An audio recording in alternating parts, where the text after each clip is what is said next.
So now we are ready to start distributing these cash flows. But first of all, we have to account for the percent contribution by the limited partners. So in this case, we'll go equal to 1, that we deduct the percent contribution to the general partners. We can now auto sum that, copy,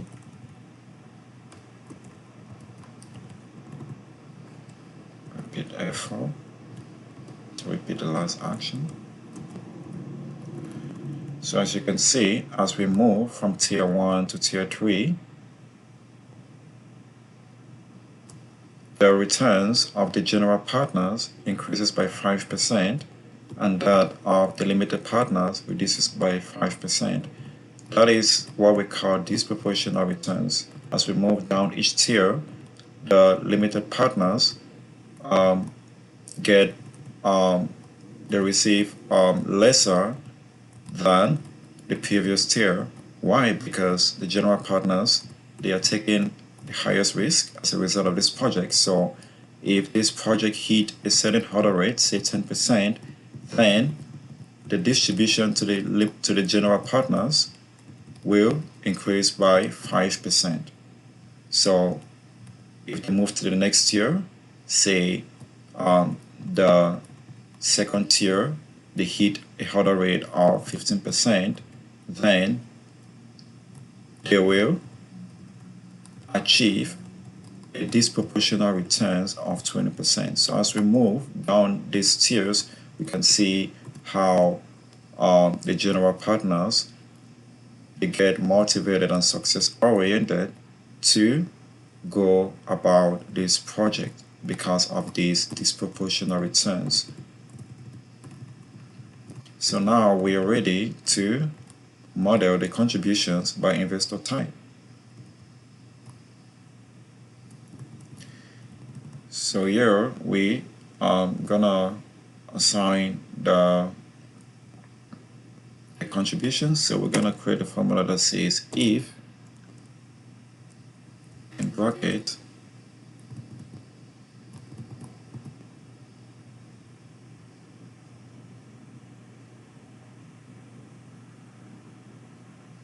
if the free cash flow is less than 0, we know that there is an initial contribution. Then what we want to do is to take the percent contributed by the general partners, reference it to F4, we multiply it by that amount, otherwise 0. Close the bracket, I will press enter. We can just copy that and paste below, and we just do some editing. So in this case, it's gonna refer to this.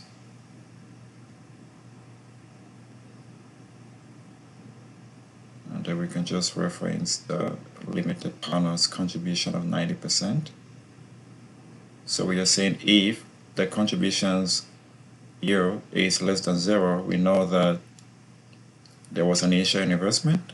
So we are taking the percent contribution by the limited partners and we multiply it by that total amount that was contributed by the entire project by the limited partners, otherwise 0.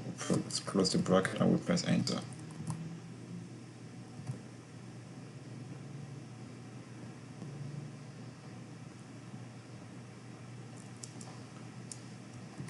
So we have done the opposite. In this case, we just have to refer the limited partners. It has to be this.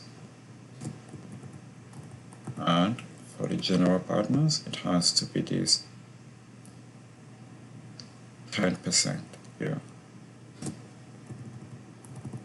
So we can now sum the total contribution. And we take all of these to the end of the project life.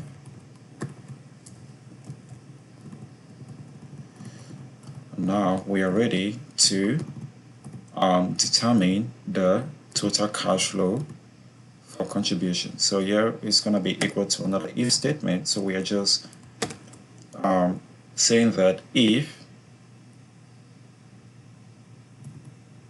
the free cash flow, if its amount is greater than 0, then give us that amount, otherwise 0. Close the bracket and we'll press enter. So we just want to account for all of the positive cash flow that we will use to distribute among the investors. So we had those amounts there. So that's the positive cash flow as a result of this investment. So now we are ready to determine the rate of returns by each tier. So we're going to be doing that in the next video.